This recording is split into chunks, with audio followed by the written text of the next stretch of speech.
So as a fringe, it's always really frustrated me in powerlifting because we're a fringe sport. The idea that anyone thinks anything more than that is ridiculous. Soccer has, I did look it up, it's like 1.2 million active members or something in Australia. Best I can work out of powerlifting active people is about 2,000, 2,500, whatever. Okay. So the numbers are Okay, is tiny. that across all federations? The best that I can do, because the hard thing with the federations, what you've got to look at is that's however many people are registered or whatever, but some register their volunteers, some register their athletes, some are registered across two different organizations. There would be a way to extract all that, but I mean, if someone's got the actual information, message me or you and let us know because it could be more. Either way, it ain't I'd 50,000 people. love to know. Yeah, Yeah, so I'd love to know as well. And again, James last Wakefield's the year, guy that'll probably know. But it's not 1.2 million Fringe. people. Sorry, you go.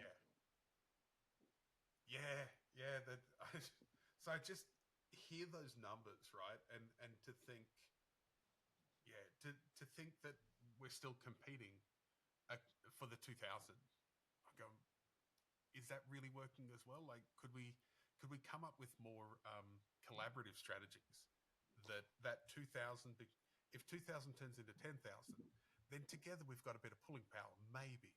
But at But you those see, sort of participation rates, like we're not quite fringe of fringe. That would be kettlebell sport, but we're getting close. We're out well, there. and the thing with that though is why it annoys me so much that there's 10 different organizations, right? That's now 4, 7, 8, 1100, 1600, whatever an organization. Imagine if all those people together were just like, hey man, want to be friends?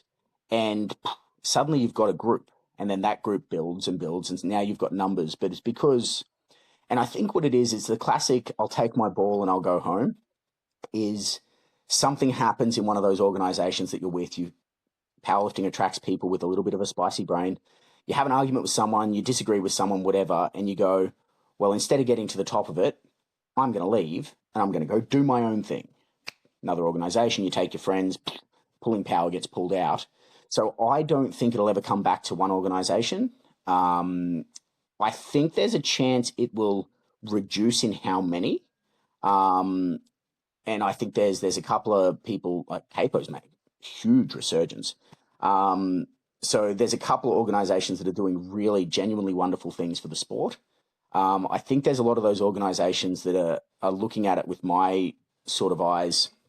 And I think what's helped with that is 20 years ago, people that were powerlifting coaching were football coaches that did it on the side, or PE teachers that had an interest in weights. Now you've got, I mean, that's what I do. I'm a powerlifting coach and I run a gym. And that is, you've got these people that their boots are on the ground all the time and their income's around it. So they're looking at it as how can we grow? And the way to grow is to make it easier to access and more inclusive to get different demographics of people. So be that people with disabilities, baby, people with disabilities, people with less money, people that do live rural that can't, get to events, this, that, whatever. How do we access them?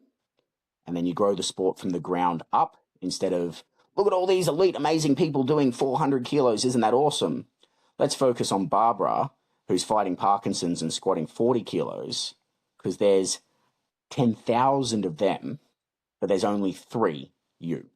So if everyone's like, and that's what I think the sport always does wrong, is they're like, wow, look at Nathan Baxter. He's amazing. Yeah, he fucking is amazing. He's, the 1% of the 1%.